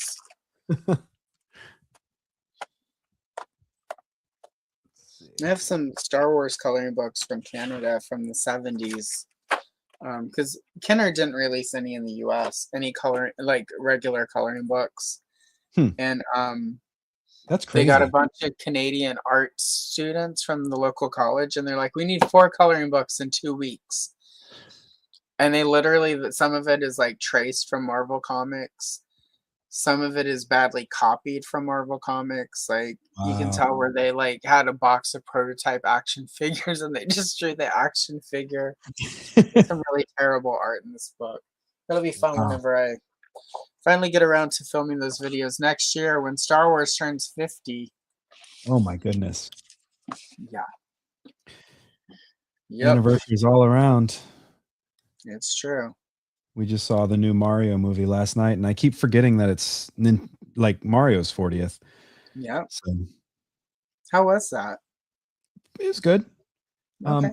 I keep doing this to myself where I get too excited at the possibilities. Yeah. And then like I feel it under delivers, and then I watch it again later and I'm like, oh no, it was good the whole time. I was just expecting too much. So Did they have Chris Pratt back to do the voice in this one, or is it not yeah, that? he's back. Okay. And That's too bad. I mean, I find it less noticeable the second time Yeah. around. I don't know if they did something, but like it's Chris Pratt and he's doing more of the wahoo, like the traditional Right. Mario isms. But I will say in the first one, when people got mad at that, I'm like, we really don't need Chris Pratt doing a fake Italian accent. Like, Yeah. But I also argue that it would be weird to hear Charles Martinet, speaking as Mario, because all he's ever done is a few words and sounds. Yeah. So I get it. It's sort of a damned if you do, damned if you don't situation. We'll see you later, Derek. Have a good Easter. Happy Easter, I'm Derek. sorry about that, Alex. I'm not having a great Easter because I don't really observe it. So having a good day though. Sometimes that's the best you can hope for. Yeah. Okay. Which is good though. Like I'm having a good. This is my first day where I haven't wanted to go watch old science guys telling us that we're gonna all die and there's nothing after it. So I was excited. Like I've been excited to hang out with you, Gary. I will say that. Like, yeah, me too. It's funny that like I've been doing this for so long, and your show, besides Blurred Alert, is the first one I've done outside of GDL. So well, it's funny. Like I've wanted to ask you for a while, but then I'm like, he's really busy. You got fired. But also, I have that. I'm also very weirdly imposter syndrome-y, where I'm like, he wouldn't want to do my show, and sure. I know that's not true. I have people. I had somebody. I'm not going to name their name, who was running around to everyone like, "When is she going to ask me to come on?" She hasn't had me on yet, and I'm like, "Well, I didn't think that person liked me at all." Right. And they were really sad that I hadn't had them on to color. And I was like, this is weird. Like, okay. So, but I don't know. I just, you know how it is. You get in your head and you're just like, nobody likes me really. Sure. Yeah. So, No, I get that. And like I say, I still feel like a bit of an outsider, even though I am, I guess, technically a toy tuber. So like, it's funny. Like I know Dole. I've been in the same room as him, but I've never been on any of his shows, and I would absolutely go on if asked. But I'm not going to be the person to be like, "Hey, can I be on your show?" Like that's just that's how I am with everyone. It's like I wait for them to ask me, and if they don't, then okay. Joe will say like, "We need to have Allison on Gotham City tonight," and I never ever follow up with it. It's like. Do you? That's a little word. Yeah. I mean, like he and I have been talking about having him join me for one of these forever, and I'm always like, let me wait till this thing happens because it's Dole. Yeah. This He's is the best busy. Canada. This is the best Canada has to offer after Andrew from Gady's Toys, and Andrew's already left because we played the Gal Gadot thing too many times. Hates it. But you know. No, thank you for asking me to. Yeah, Kenzo. I know. Yeah, no, definitely. Like I said, I've for forever now. I'm like, and then some of it was like you would, like on Geek Dad Life, you would be like, oh, well, I've got this coming up and this coming up, and Yeah. I'm aware Sunday is like, especially if you're doing a stream in the evening. That's the only reason I haven't made Jay come on yet. Right. Is because like between family life and Sunday and Geek Dad Life, it's like that's a lot. So Yeah. I'm gonna save that. It's funny. I have friends in other states that I see more often than Jay, and he lives like 15 minutes from me. So Right. he's just a busy dude. Yeah, exactly. But we tend to see each other at the flea market and such. So at least we've got that going. Yeah. But That could be like this that song what about Breakfast at Tiffany's? She said, I think I remember that. Yeah. There you go. You gotta get the up and down going. Yeah, right. I don't remember the name of the song without going. Then I said, what about Breakfast at Tiffany's? There we go. There it is. Breakfast at Tiffany's. Deep Blue something. Yes, that's right. You know what's funny is like my brain stopped working, and when you said Deep Blue something, I almost said something because I thought you forgot the word. That's why they only had the one hit. Yeah, exactly. People kept thinking they were forgetting. Yeah, poor Deep Blue something. They tried their best. That's so 90s too, like just such a 90s song. Like our relationship is terrible. We're in this dysfunctional, terrible, awful, toxic relationship based on the song. But we say both like the same movie, kind of. Let's stay together.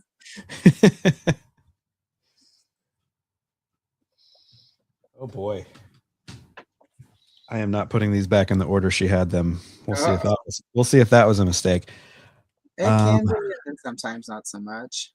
I'm trying to think, what color should I contrast this lettering? Let me see. What do you? I've got like a magenta skyline. I would do like a bright yellow or a bright lemony like green. If you have a bright, almost neonish green or like a neonish color, but I wouldn't do pink because even a neon pink will sort of fade in. Yeah. I think this is the brightest green I've got, this leaf green. Yeah. It looks like she's got the same set I've got. Is it Castle Arts? Castle Arts, yeah. That's what I'm using. Yeah, okay. Well, I can help. That is a happy accident. Yeah, right? Leaf green light is probably the best. Yeah. That's what I would go with for that, would be the leaf green light, not the leaf green middle. Yes. Oh my God. So, how did you, have you always been an artist or? Yeah, actually, that's sort of how it's, like as a kid, I drew, my late uncle was like very artistic. He did like paintings and sketches. So it just was something that I was always around. So I would draw a lot. And then I was in elementary school, gifted and talented. And I had a really good teacher who like really pushed me, and I did a lot of really creative stuff. I wanted, for a long time, I wanted to be a comic book artist. Because, like in art, my teacher, Miss Vicky, would always be like, well, like most artists don't really make money until they die. Right. But she was like, here are some ways, you can do art and get paid. You could go into advertising, and yeah, it was the 80s. So, like. Yeah. And she was like, comic book. She's like, none of this pays a lot. She's like, but it's art.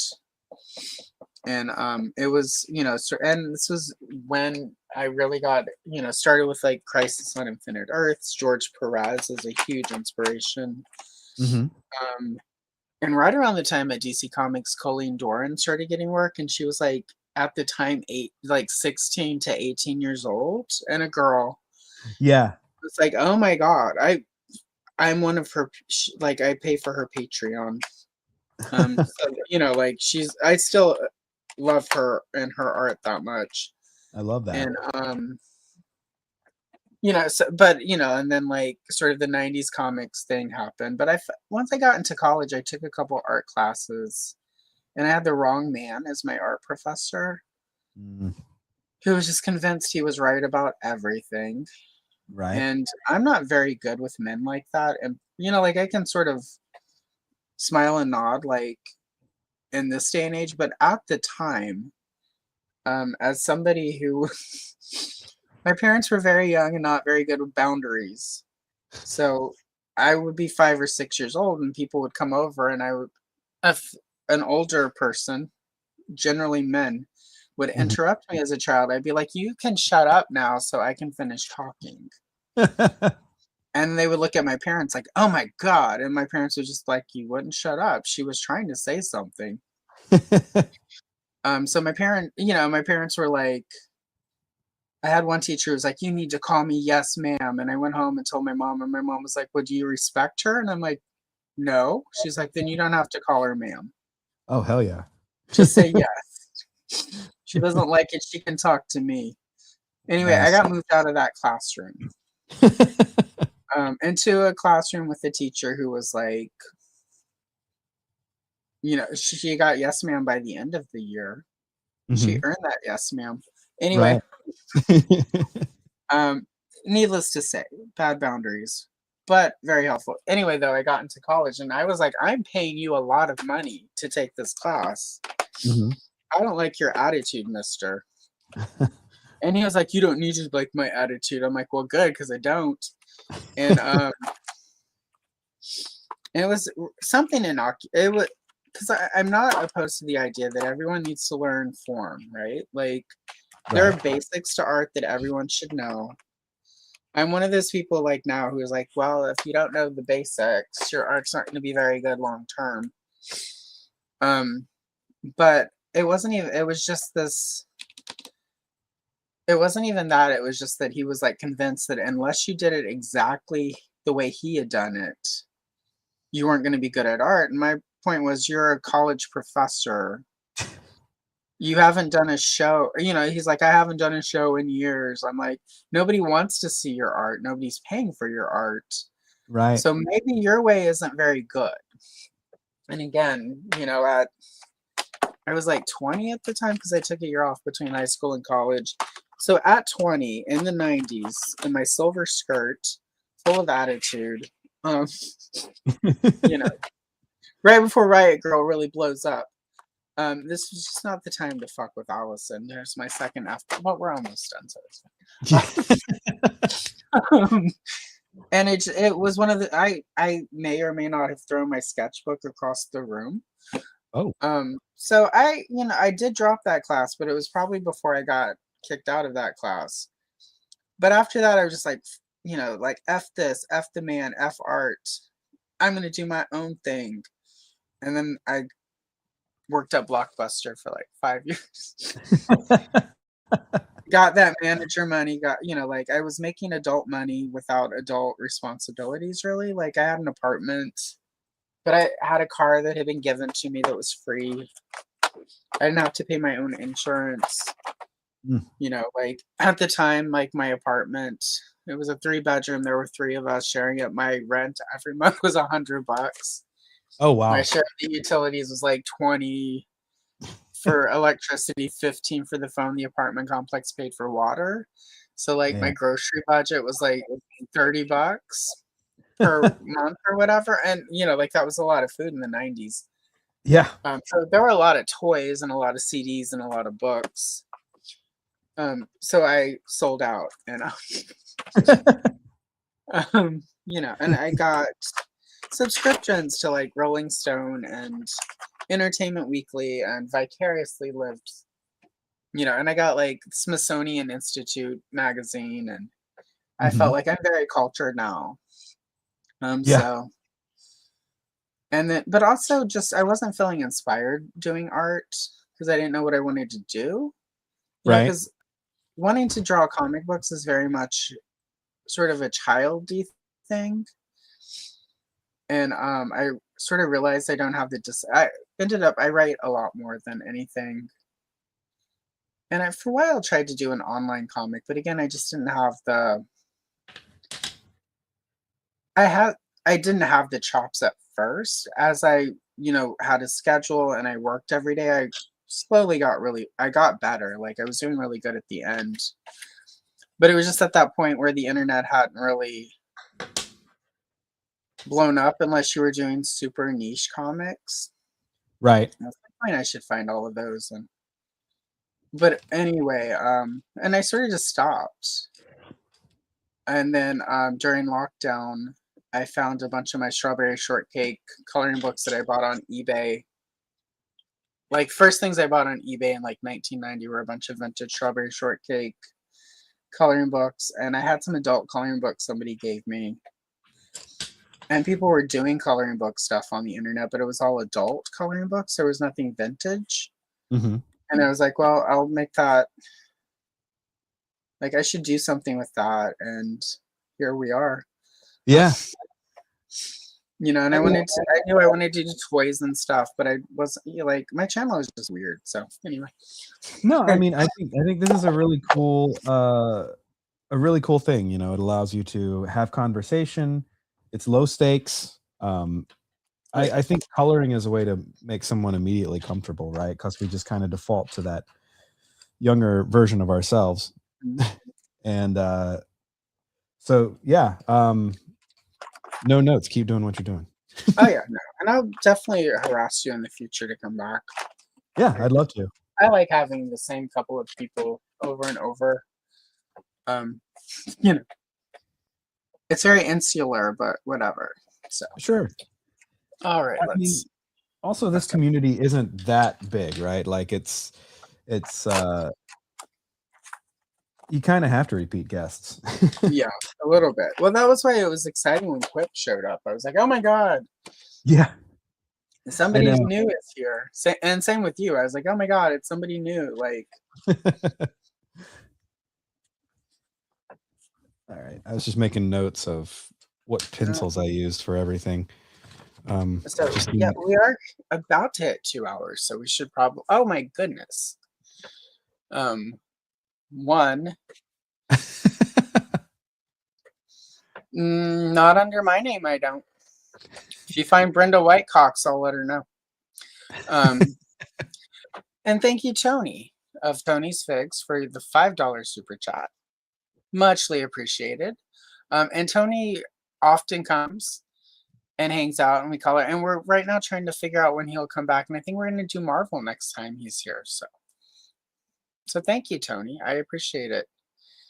Tony may or may not have been the person who was telling everyone that he couldn't understand why I hadn't asked him yet, and now he's been here like 17 times. So, Tony. All right. So we should wrap it up because it's a little over 2 hours because of the technical issues that Magic and Science fixed. That's still it's so weird. Magic and Science. Here I am. Moon, power, makeup. Anyway. All right. So Gary, let's pretend we're official. So Gary, where can the people find you? I can be found most Sunday nights, 9 p.m. Eastern Standard Time on the Geek Dad Life channel. We do a live stream there. And then I am all over the social medias. I'm all over the internet. I'm very bad at social media, I should clarify. But I am on Instagram at Wax Nostalgic Network. You can also find me by searching that on like Spotify and Apple Podcasts to find podcasts that I've done. And then I'm also on YouTube under the same name.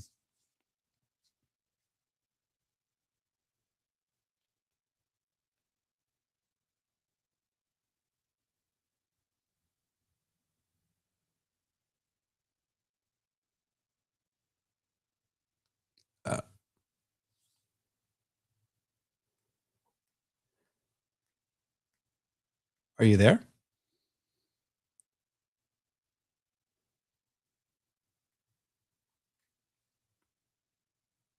Oh no. Okay. I was wondering if I was frozen or if she was frozen. I see her hand still moving.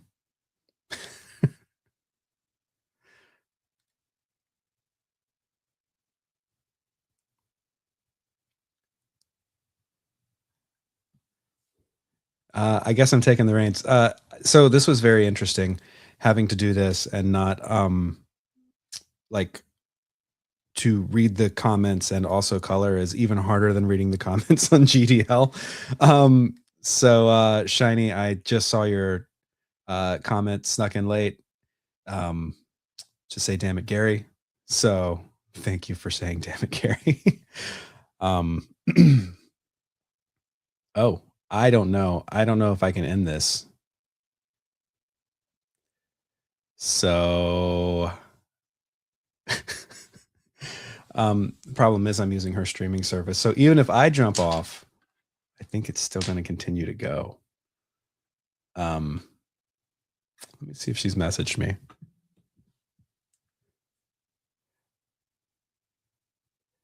Yeah. Allison, when you're watching this in playback, thank you for having me on your show. Everybody, thanks for chatting along. And wait, I see a spinning circle. And nope. I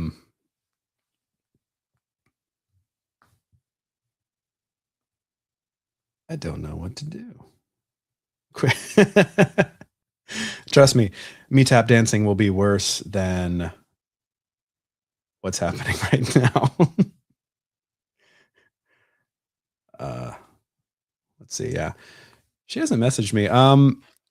I guess I'm going to say thank you for watching, and then I'm going to sign off because it seems like I don't even know. Bye, guys.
All right.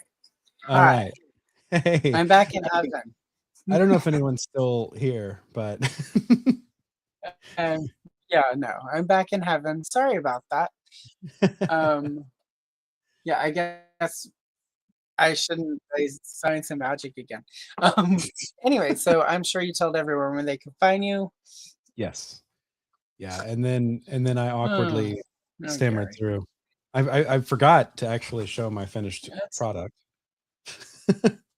excellent. But I will. I'm begging you since I'm back in heaven. There we go. And really oh, quick, few people are there's a still here. link to Gary's channel. Oh yeah, we still have like 7 people watching Oh, who made it awesome. through whatever that was. Yeah. So and there's Gary's channel. Everyone go watch Gary's channel. Subscribe. Gary only has 105 subscribers. Let's get that up, you guys. Yeah. I'm in heaven and I'm telling you, go. Yes, it's funny. Like I say, I started around the same time as Jay. Maybe even like within the same week, because our concepts. Oh, you're back. I'm back. The concepts were kind of started around the idea of chasing down that Turbo Man figure that got re-released, and so we both did our own thing. And then his took off, and I have 104 followers. We're gonna get you more. And also, I will direct you all to 2 months ago. He did an episode on Nacel's Cowboy of Moo Mesa toys. Yeah. Gary is trying to make Moo Mesa happen, so go help.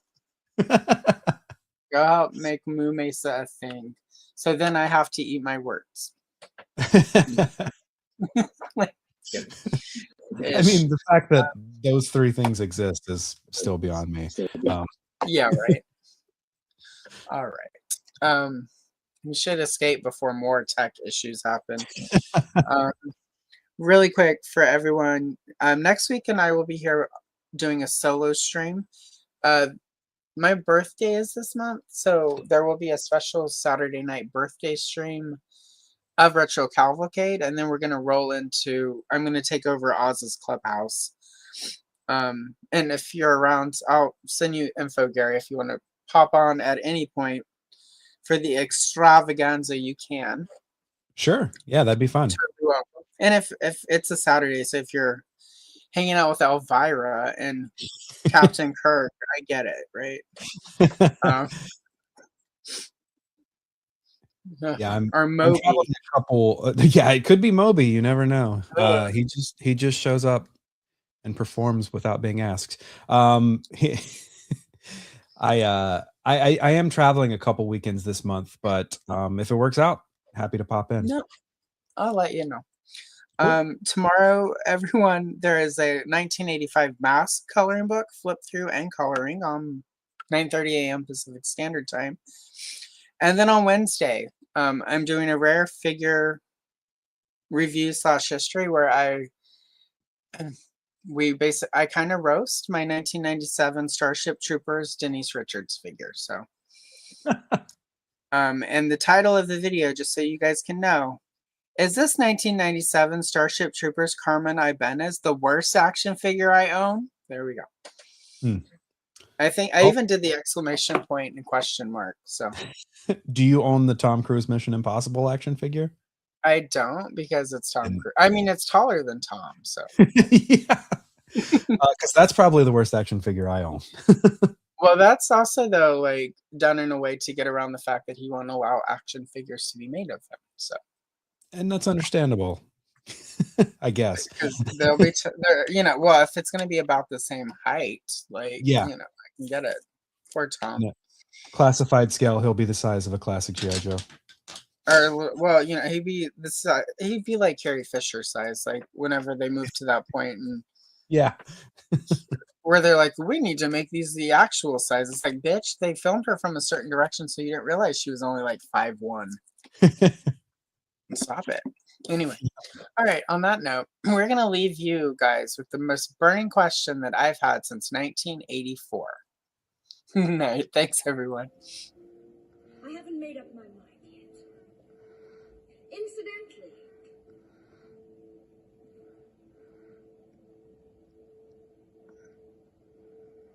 which one of you bitches is my mother?